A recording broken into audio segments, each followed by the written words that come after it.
What is up, everyone? Welcome back. In today's video, we'll be talking about the evolution of the viruses. So let's start with the T virus. So the T virus is in Resident Evil 1, 2, and 3. So the first three video games are the T virus. So let's talk about the T virus. The T virus is a zombie virus that can't be controlled. But it's different because we find out in the first Resident Evil movie, it can change to an air form and then go into a host and change into a blood form or something to infect his host. And yes, the movie is canon, but we know that it's not a normal zombie virus from that. But one thing I think is that the G virus in Resident Evil 5 is the T virus, but it evolved to fit with Africa's traits.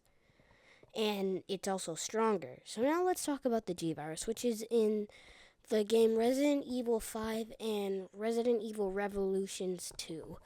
So it's the T virus but evolved is what I'm saying.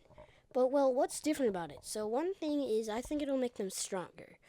But what if this virus makes it so they have no memory of their past life and they just want to eat and infect people? But another thing is I think the G virus can infect people a lot easier. And now that we've talked about the G virus, let's move on to the C virus. So this one can only live in blood cells that have to be red, but it can change the host's forms. And I say host because it doesn't infect just humans. So the C virus, I think, is a mix of the T virus with its stronger evolved form, the G virus, making the C virus, which also has a little bit of the lost plague in it. So the C virus can heal its host, making it stronger from where it was injured, but also mutating it a lot more. Also, on one thing, Resident Evil 5, that's a mix of the G virus plus the plague from Resident Evil 4. But anyway, I need to find my. So, what if the C virus is a mix of all the past virus with a new chemical, which I don't know what it would be, because it would probably be like a made up chemical made by Umbrella. But now let's talk about Resident Evil 7. Yes, we're skipping Resident Evil 6 till later, which is kind of special because it's not a virus that can transport just yet. It has to be injected on its own, I think, but I've not played Resident Evil 7, so that I'm just going with what Google says. So with what Google says, it has to be injected. But Resident Evil 8, the T virus makes a reappearance. But what if this is not the T virus in the first three Resident Evil games, but a stronger one? That is now stronger because it's evolved and then it's been taken out from evolution, so now it's stuck as a T virus. But now that we have a baseline for the first couple games, let's make a mini timeline, but it's not complete yet. So Resident Evil 1, T virus. And for the next two games, it's also the T virus. Resident Evil 4 is the last plague with the U virus, which is not its full name, but that's its nickname. 5 is a mix of the G virus and the Lost Plague. I'm probably saying it wrong. Resident Evil 6, which we skipped before, is the C virus. 7 is a new virus that I couldn't find the name of. Resident Evil 8 is the C virus that is now mixed with.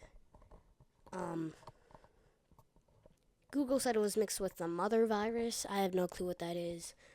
But anyway, now let's talk about some games we've neglected.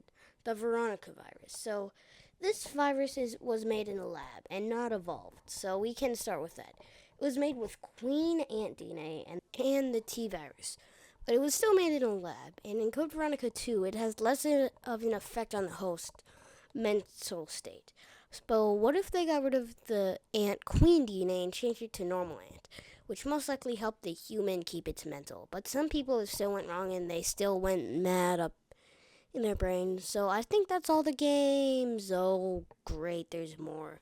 But most of them just have the T virus. So let's talk about Resident Evil Uprising with the T Abyss, which I think is the T virus mixed with the U virus from Resident Evil 4 and the Lost Plague. I'm probably saying it wrong, but anyway.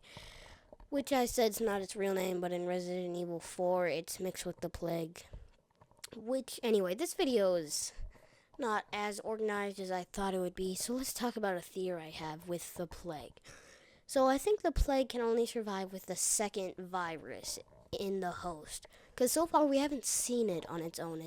because in Resident Evil 4 it had the U virus, Resident Evil 5 the G virus.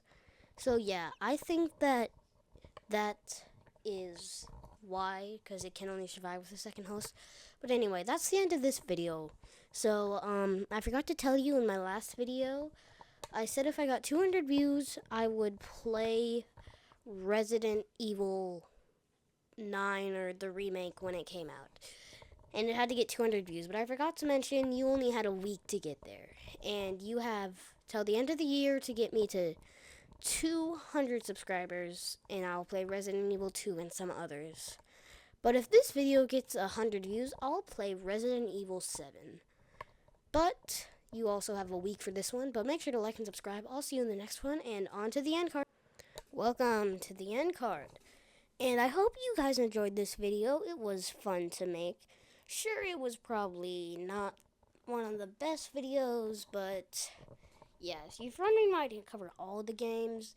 It's because I looked at most of the games, and half of them just had the T virus, so yeah, that's why I've only covered some of them. But anyway, I hope you guys enjoyed this video and had a great day, because I had a great time enjoying that. Sorry if that first part sounded bad. The microphone wasn't right next to me. But anyway, yeah. I hope you guys enjoyed this video. As always, my friend made the thumbnail, so shout out to him.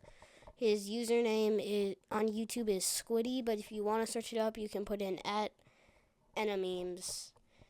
But anyway, I hope you guys enjoyed this video. Have a great day, and as always, just remember, when driving, can you guess? I bet you can. Use your turn signal.